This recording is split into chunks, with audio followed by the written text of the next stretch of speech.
Nakikipagdebate ka pa sa akin, ma'am? Pinapasalamatan na nga kita kahit partially. Hindi ako O kaya nga, pakinggan Ma'am mo muna Ellen. ako. Makinig ka muna. SB, opo. Pero i-explain ko sa iyo Hindi pa bakit nga ako na tapos eh. Bakit po yung mga fact checkers po na alam natin, ang fact checkers ng Meta ay Vera Files at saka ang Rappler. Bakit po hindi nyo ma-take down kaagad? Ang ginawa lang po ninyo ay nilabel ninyo na misinformation. At pagkatapos, naging demote na lang. Para sa ganoon ay makita ng kukunting tao na lang.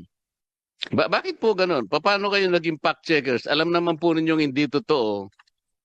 Kaya tama po yung sinasuggest nyo, dapat objective yung mga fact checkers. Yung walang kinikilingan, hindi namumulitika. Ako po naniniwalang hindi po nyo kaya lahat tingnan. Pero yung mga bagay na nire-repair po namin sa inyo through email, dapat tingnan naman po ninyo. Hindi namin gagawin yon ng ganun-ganun lang. Kaya namin kinakasangkapan kayo at gusto namin tulungan nyo kami dahil mali nga po itong ginagawa nila. So, we are not asking you to look at every fake news in the entire universe. Ang sinasabi namin, pag kami nakipag-communicate sa inyo through email, pansinin nyo naman kami. Banggit ni Yusek Precious Hipolito. Pero sa mga susunod na araw pa siguro magkakaroon ng katuparan yan. Pero may binabanggit kayo mga fact checkers ngayon eh. Opo. Katulad ko po, Mr. Chair, napakarami pong mga fake news na iniugnay po sa akin. Ito pong isa, kapungka nito ay Orly Gutesa, Break Silence. Pinilit lang ako ni na Defensor at Marcoleta. Ito po yung isa, no? Pangalawa po ay, ito po napakaraming fake news ang lumabas. Ito po nakalagay pa po. Dear Rodante Marcoleta, sabi po niya, bakit pinag-iinitan mo ang tradisyon naming mga Katoliko? Ito po ay Noche Buena raw. Pero excited makatanggap ng Christmas bonus. Sa totoo lang, Mr. Chair, wala naman po akong binabanggit ng kahit ano tungkol sa Noche Buena. Ito po ay lumitaw, makaraan na pag-usapan na meron yatang nagsabi na opisyal ng ating gobyerno na ang 500 pesos ay kasyang-kasa sa Noche Buena. Wala po ang kinalamanan doon sa pagkakapahayag noon at bigla pong lumitaw lahat ng mga fake news laban sa akin. Yan po yung pangalawa. Ang pangatlo po, ayaw po talagang tumigil. Ilagyan po ako ng litrato. Parang inaabutan ako ng Red Horse ni dating Pangulong Duterte. Ayan po. Alam naman po nila na iglesia po ako, hindi po kami umiinom ng kahit anong alak o anong inuming nakalalango. Ayan po. At ang pangapat po, ayan na naman. Kapapasok lang, sabi po, Mr. Chair. Yari na, Marcoleta, na bigla sa mabigat na hatol sa kanya. Tanggal na siya sa Senado. Paano naman po kayo magiging masaya sa ganito? Kaya po, ganito kasidhi po ang pagtatanong ng ating chairman at nandito po ang ating Senate President at nandito po ang pinakasikat sa social media, si Senator Rapi Tulfo. Lahat po kami ay nagrereklamo sa nangyayari. Ako po bilang, siguro, kailangan ko rin pong ipagtanggol ang sarili ko, Mr. Chair. Gumawa po ako ng paraan eh. Sinaliksik po namin kung sino yung gumagawa nito tungkol kay Gutesa. Napansin po namin at nakuha namin na a certain CDG Media Minds was promoting around 12 ads of the same topic on Meta. Ang registered mobile number ay nakuha po namin, nakarehistro kay Luis Orbon. Na-track po namin yan. At pagkatapos mo na ma-expose ko sa program namin, siya mismo ang nagtanggal. So naunahan po namin ang CC, ano yun? ICCI ba yun? Naunahan po namin ng DICT, mabuti tinanggal po yun. Kasi nakuha po namin yung kanyang pagkakakilanlan, pati yung kanyang telepono, nakuha namin pati yung kanyang ah, ano na yun? Marami po eh. Yung kanyang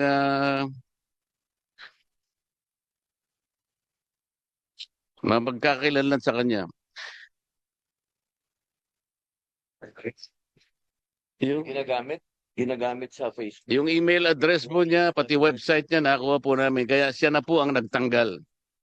Pagkatapos, ito pong Noche Buena, ganun din po ang ginawa namin.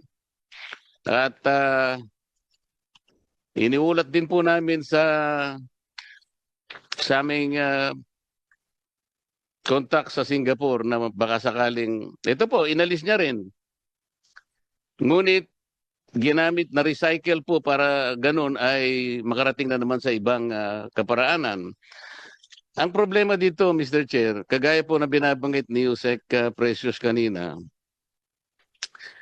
bakit po yung mga fact checkers po na alam natin, ang fact checkers ng Meta ay Vera Piles at saka ang Rappler. Bakit po hindi nyo ma-take down kaagad? Ang ginawa lang po ninyo ay nilabel ninyo na misinformation. At pagkatapos, naging demote na lang. Para sa ganoon ay makita ng kukunting tao na lang. Bakit po ganoon? Paano kayo naging fact checkers? Alam naman po ninyong hindi totoo. Kaya tama po yung sinasuggest nyo, dapat objective yung mga fact checkers. Yung walang kinikilingan, hindi namumulitika. Alam naman po ninyong completely fake po lahat ito eh. Bakit kinakailangan kami po ang gagawa ng paraan? Magsikap kami sa sarili namin para ma-take down lang ito. Sapagkat hindi lang po nakakainis eh. Nakakasira po talaga. Kung sa akin lang po siguro, hindi ko masyadong iindahin ito eh. Ang problema, kapag nakita ng mga tao kahit hindi totoo, pinaniniwalaan po nila eh. Their ability to mislead people, yun po ang masakit sa akin. Sa akin, kahit na hiyain ninyo ako, hindi masyado siguro sa akin yun. Ayoko lang nami-mislead ang mga tao into believing na ito po'y totoo. Malaki pong problema yun eh. Ano po bang pagkakaiba ng misinformation at saka disinformation? Secretary Mon Ilagan, kasi sinabi mo kanina misinformation. Wala po akong nakikitang pagkakaiba ng dalawa na yun. Kung misinformation, they're getting the wrong facts altogether. Disinformation, ganun din. They tried to mislead people. Kahit pagbali-baligtarin nyo yung dalawang salita na yun, iisang kahulugan nun. They will get the facts wrong for people to be misled. Period. Walang mapapakinabang doon. Why can't the fact checkers in the meantime do something? Sabi po kanina, ma'am, sabi mo, Attorney Bautista, meron jurisdiction tayo. How come that we have a jurisdiction but we cannot do anything about it? So this is an empty jurisdiction. Attorney Bautista. Opo. Sa RA 10175 po kasi or the Cybercrime Prevention Act, meron po kasi tayong jurisdiction over, for example po, in this case, pag yung na-damage na tao ay nasa Pilipinas. Depende po kasi yan kung magkakaroon po ng kaso against the person, tapos yung pong subject nasa ibang bansa. Yun lang po, magkakaroon po ng proseso na magkakaroon ng filing of cases over the person na nasa ibang bansa.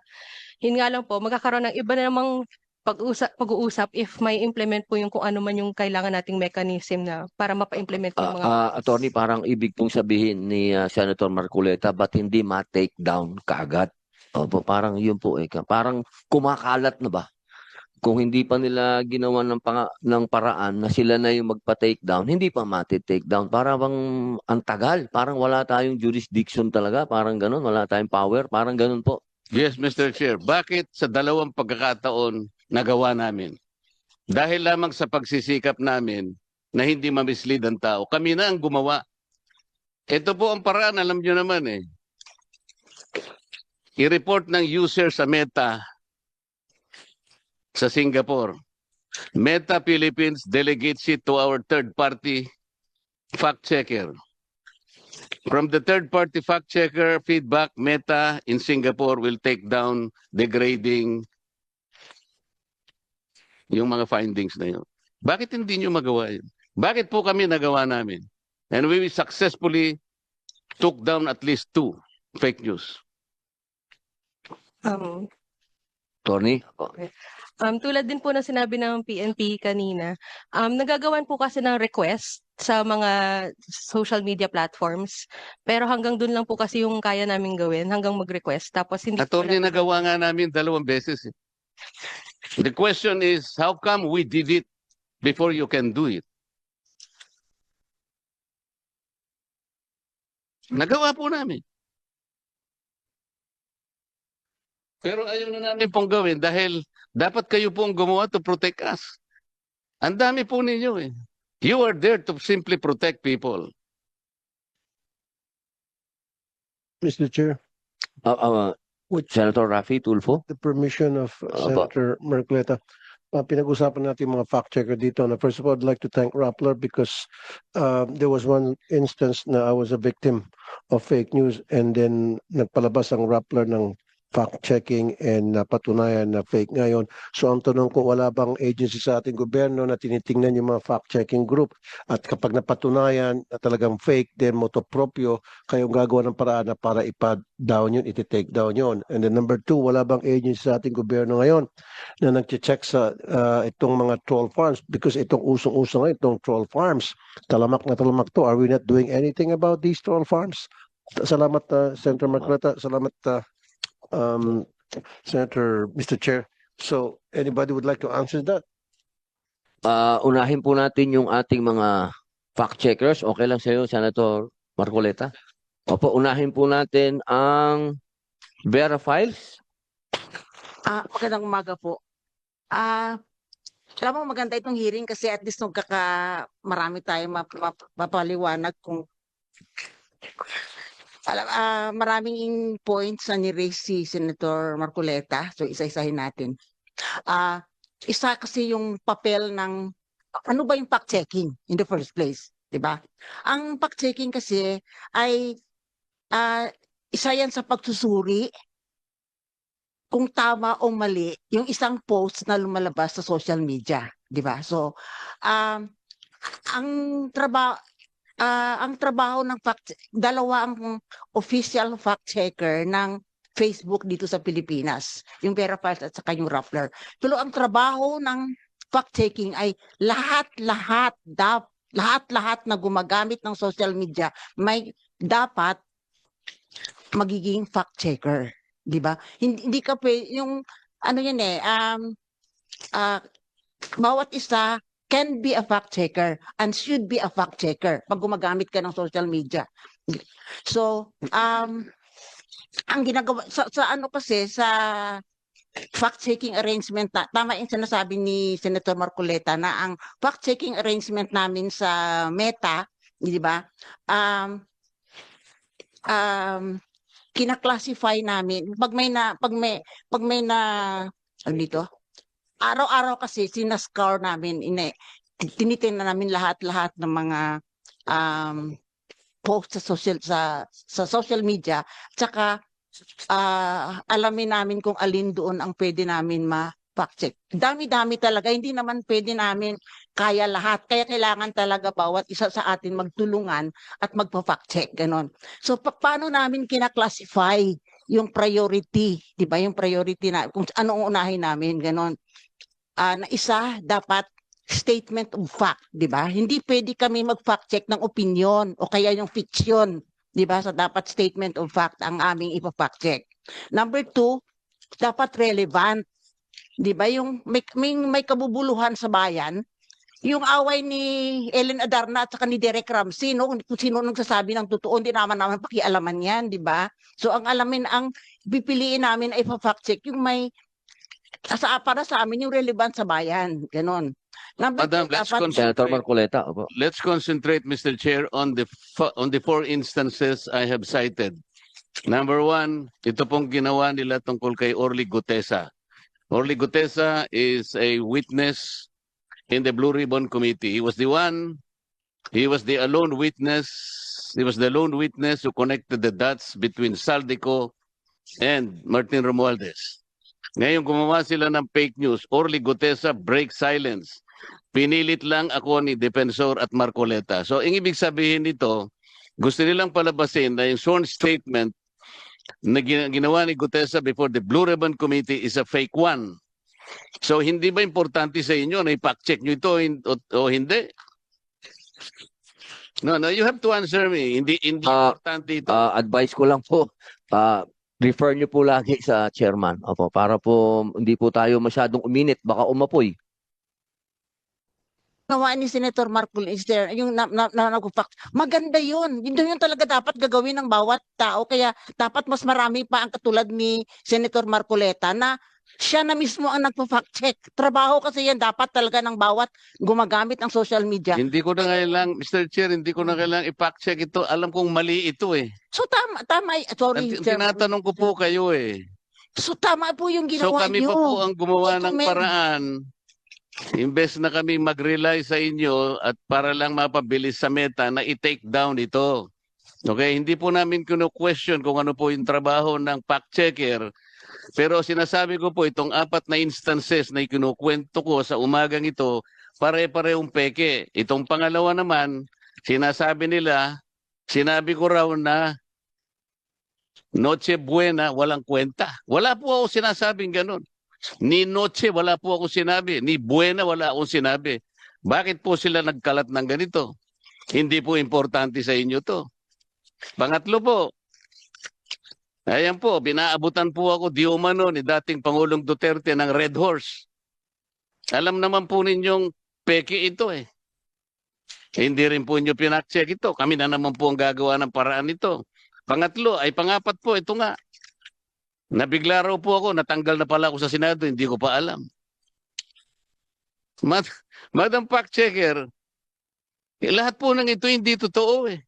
So ito pong dalawang natitira, kami na naman po ang gagawa ng paraan para lang ma-take down ito. Yung pong dalawa kasi na-take down na namin. Pero kami lang po ang gumawa. Hindi po ba kawawa naman kami? Sige po, Miss Ellen. Opo. Yung ginawa nyo. So, Hindi ko po sinasabi sa inyo, Mr. Chair, kung tama ang ginawa ko o hindi. Kinukwento ko po sapagkat kailangan po namin gawin para hindi ma-mislead ang tao. Kaya lang nagpapatulong po kami sa inyo na sana kahit wala kaming gawin, merong mga opisina gagawa ng mga ganito para sa ating lahat. Para sa kapakanan ng buong mamamayang Pilipinas. Ito po yung problema eh. Miss Gemma Mendoza. Opo. Hello. Mr. Chair, thank you for acknowledging us. First of all, salamat po sa mabuting senator tungkol na pinakita niya yung mga examples na yon ng potential na ng fake news tungkol sa kanya, ng disinformation tungkol sa kanya. Siguro po i-explain lang po natin yung proseso. Tulad po ng sinabi ng colleague ko from Vera Files, napakadami po talaga nung volume nung mga nakikita, yung mga kinakalat sa social media. Hindi po namin yung lahat nakikita. And ang isang paraan para tinitingnan namin paano mas marami kaming makita ay humihingi kami ng contributions mula sa publiko. So, pag may in-email po sa amin either through desk@rappler.com or through factcheck@rappler.com, yun po ay tinitingnan ng aming mga fact checker. Ngayon, may sinabi po kanina ang butihing senador na bakit labeling lang ang nagagawa namin. Ito po ay dahil hindi po talaga namin, wala po kaming powers to take down. Ang nagti-take down po ay ang Meta, yung may-ari ng platform. Hindi po yung fact checkers. The only thing that we can do is to rate the content, yung link po doon sa sa social media platform na pag-aari lang ng Meta. Wala po kaming kinalaman sa mga ibang platforms din. Mr. Chair, pwede makasingit? Senator Raffy. Opo. Yeah, first of all, I would blame Rappler and Vera Files doon sa whether or not they're doing fact-checking kasi hindi naman nila responsibility yun eh. ang responsibility talaga dapat, sabi kanina, motor proprio, dapat isang ahensya ng ating pamahalaan na magtingin doon sa mga lumalabas sa social media na whether ito ay totoo o hindi, at kapag hindi, then agad-agad kumilos, nandiyan naman yung PNP para maka-take down. And I would suggest, lastly, Mr. Chair, siguro total meron tayong national ID system na lahat ng mga magkaroon ng accounts sa social media, whether Facebook, TikTok, YouTube, whatever that is, kailangan mag-present ng ID para isang account lang ang pwedeng i-open. Kasi nangyayari kasi, Mr. Chair, ngayon, nakakapag-open sila ng 1-2 sawak account using dummy accounts. And these are the people na nag-umpisa ng mga fake news. Malakas ang loob nila dahil fake yung mga accounts nila. So why don't we come up with a law? Isasama siguro natin, Mr. Chair, dun sa batas na pinapasa mo, each and every person na gustong magkaroon ng account sa social media must register. They have to have the ID. Meron tayong national ID system, so hindi pwede sabihin anti-fraud to. At kapag once na-register ka sa Facebook, sa pangalan mong yun, hindi ka na pwedeng dumoble pa kasi naka-flag ka na doon. Thank you, Mr. Chair. Oh, tama po, maganda po yan. Nandito po yan sa ating troll farm, anti-troll farm. Napaganda po ng mungkahi po ninyo, Senator Raffy. Meron pong hindi nasagot kanina. Opo, maganda po yung tanong ni Senator Marcoleta. Wala po ba kayo talagang kinikilingan sa politika? Sa atin pong fact checkers. Una po kayo, opo. Ma'am Ellen. I mean, as a journalist, no, kahit na, kasi marami kasing klaseng journalist, no, dapat kasi non-partisan, di ba? Wala kaming kinikilingan politika. Ang pwede mo sigurong masabing bias kami sa katotohanan. Tsaka sa facts yun ng ano. So, kung saan kami dalhin ng ng impormasyon, doon ang punta namin. Gusto ko lang kasi tapusin yung criteria na ginagamit namin kasi sa dami-dami talaga ng kasinungalingan na lumalabas sa social media.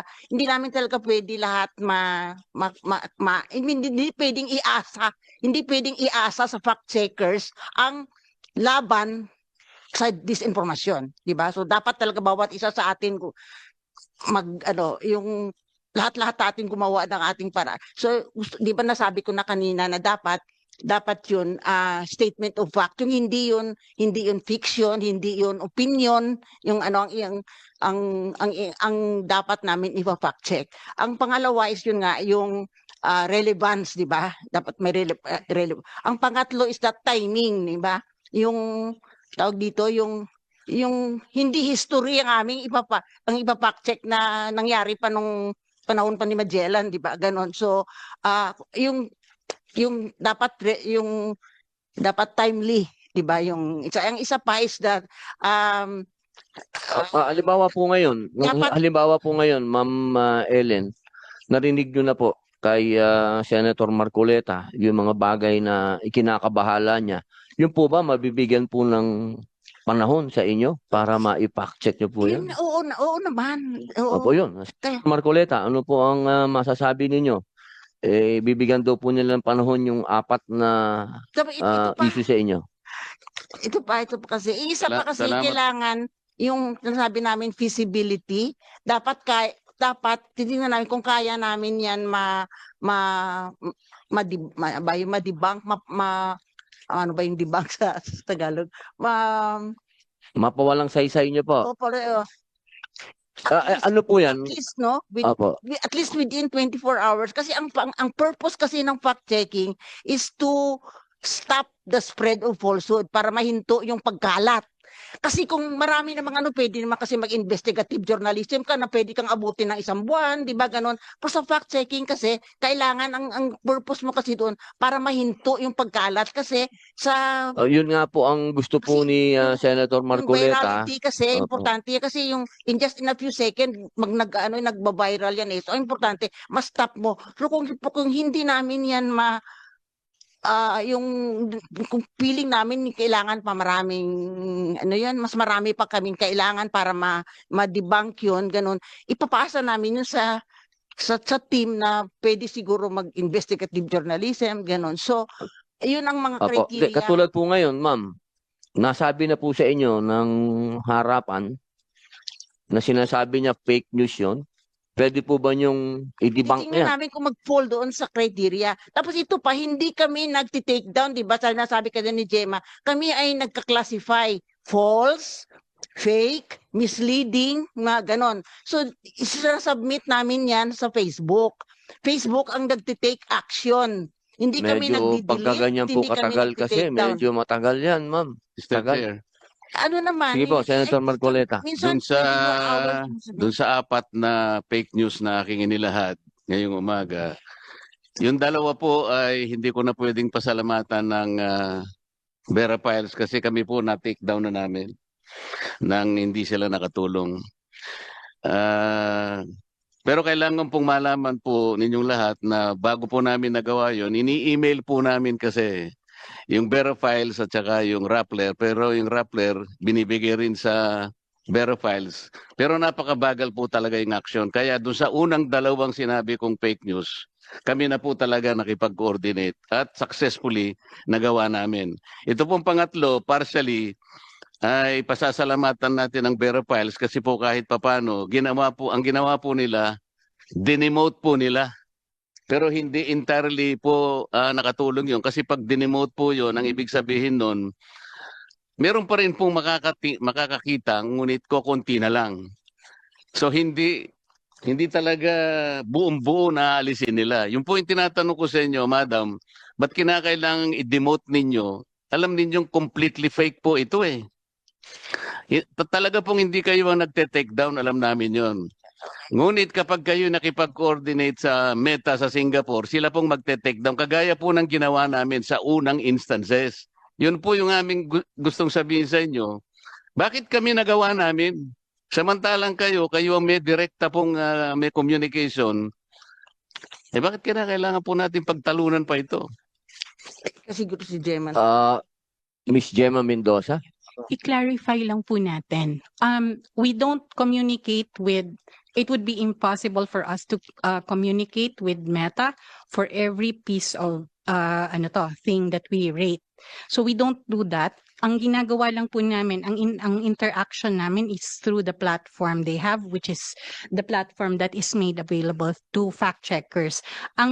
Yung action po nung yung action ng pag-demote, that is done by Meta when a rating is when a rating has been submitted. And that is their algorithm already that works on it. Now, yung question po about so like halimbawa po yung kanina nabanggit na yung isang content was manipulated. Definitely po if that was submitted to us, then we would have looked at it. So isa po yun sa mga tinitingnan namin talaga. Ngayon, hindi po talaga lahat nagagawa kasi kaunti lang po talaga kami. At hindi naman po yun lahat matitingnan ng mga fact check. Mr. Chair, ako po naniniwalang hindi po nyo kaya lahat tingnan. Pero yung mga bagay na nire-repair po namin sa inyo through email, dapat tingnan naman po ninyo. Hindi namin gagawin yun ng ganun-ganun lang. Kaya namin kinakasangkapan kayo at gusto namin tulungan nyo kami dahil mali nga po itong ginagawa nila. So, we are not asking you to look at every fake news in the entire universe. Ang sinasabi namin, pag kami nakipag-communicate sa inyo through email, pansinin nyo naman kami. Pero itong naunang ang ginawa namin, ang tagal-tagal. Kaya nga po kami na po ang gumawa ng paraan. Kaya ko na pong ulit-ulitin ito. Itong pangatlo, kaya sabi ko po sa inyo ma'am, partially, nagpapasalamat kami dahil dinemote ninyo kahit papano. Pero ang gusto namin talaga, mawala na. Tama po, yun po yung gusto namin. Wala nang pong debate ron. I-explain ko. Nakikipag-debate ka pa sa akin, ma'am. Pinapasalamatan na nga kita kahit partially. Hindi ako O kaya nga, pakinggan Ma'am mo muna Ellen. ako. Makinig ka muna. SP, opo. Pero i-explain ko sa iyo Hindi pa nga ako tapos eh.